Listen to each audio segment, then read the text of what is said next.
જો તમે તમારા વાળ, ચામડી અને શરીરને એકદમ તંદુરસ્ત રાખવા માંગતા હોય ને તો શિયાળામાં મળતા આમળાનો ભરપૂર ઉપયોગ કરવો જોઈએ, તેનો ભરપૂર લાભ ઉઠાવવો જોઈએ। આમળા શિયાળામાં જ મળે છે તો વિવિધ રીતે તેની વાનગીઓ બનાવી અને આપણે તેને સ્ટોર પણ કરી શકાય અને આખું વર્ષ આમળાને ફાયદો પણ લઈ શકાય। તો આ રીતે આજે આપણે આમળાની એવી વાનગી બનાવીશું જે 6 થી 8 મહિના આપણે એરટાઇટ કન્ટેનરમાં રાખીએ ને તો તે સરસ રીતે સ્ટોર થશે અને રોજ આપણે તેને ઉપયોગમાં પણ લઈ શકીએ। તો અહીંયા મેં ફ્રેશ આમળા લીધા છે। જે પ્રમાણે આપણે ચટણી બનાવવાની હોય ને તે પ્રમાણે એકદમ લીલા અને ફ્રેશ આમળા લઈ લેવાના, પછી આપણે તેને ખમણી લઈશું। જો તમારે ખમણવાના હોય ને તો આમળાના નાના નાના ટુકડા કરી અને તેને મિક્સી જારમાં આપણે ક્રશ પણ કરી શકીએ છીએ।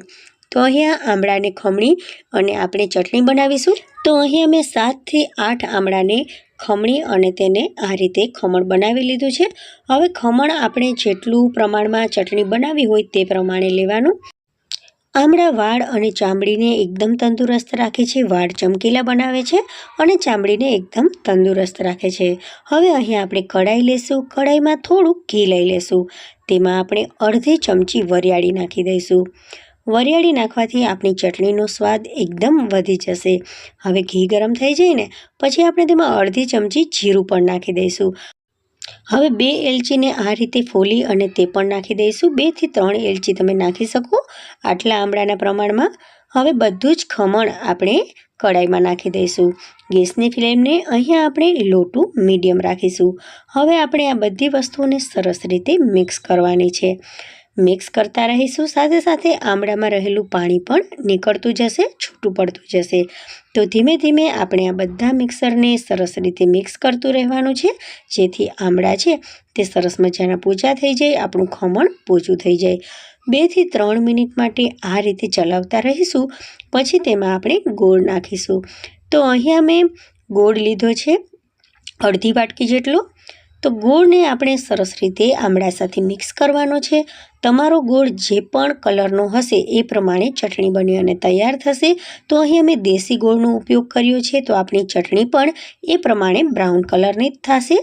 સાથે સાથે અહીં અમે 4 થી 5 ચમચી જેટલી ખાંડ નાખી છે, તેનાથી આપણી ચટણીનો સ્વાદ બહુ વધી જશે, એ માટે મેં ખાંડ નાખી છે। તમારે જો ખાંડ ન નાખવી હોય ને તો ખાંડને તમે સ્કીપ પણ કરી શકો।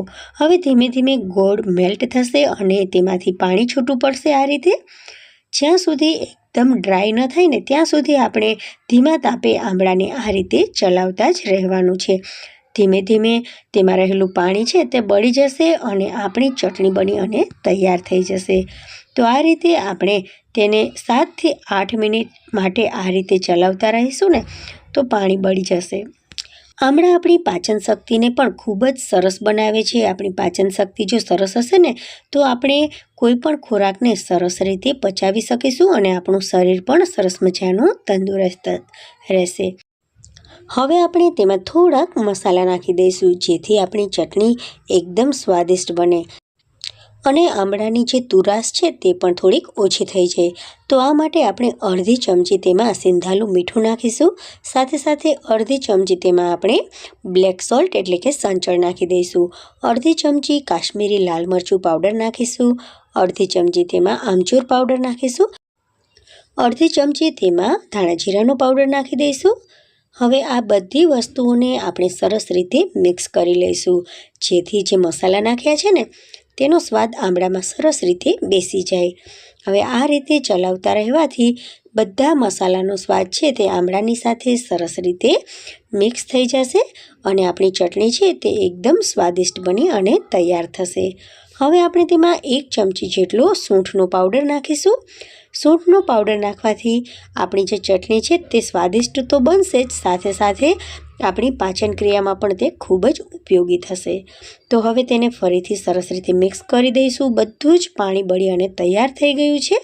હવે ચટણી બની છે કે નહીં તે જોવા માટે આપણે ડીશમાં આ રીતે તેને કાઢી અને જો તે નીચે પડે નહીં ને તો આપણી ચટણી બની અને તૈયાર થઈ ગઈ છે। તો આ રીતે તમે ચટણી બનાવી અને 6 થી 8 મહિના માટે તેને એરટાઇટ કન્ટેનરમાં રાખી અને સ્ટોર કરી શકો છો અને રોજ તેને ખાઈ અને તેનો ઉપયોગ કરી શકો છો। તો મિત્રો, તમને જો આ રેસીપી ગમી હોય ને તો મારી ચેનલને લાઇક, શેર અને સબસ્ક્રાઈબ જરૂરથી કરજો। Thank you for watching.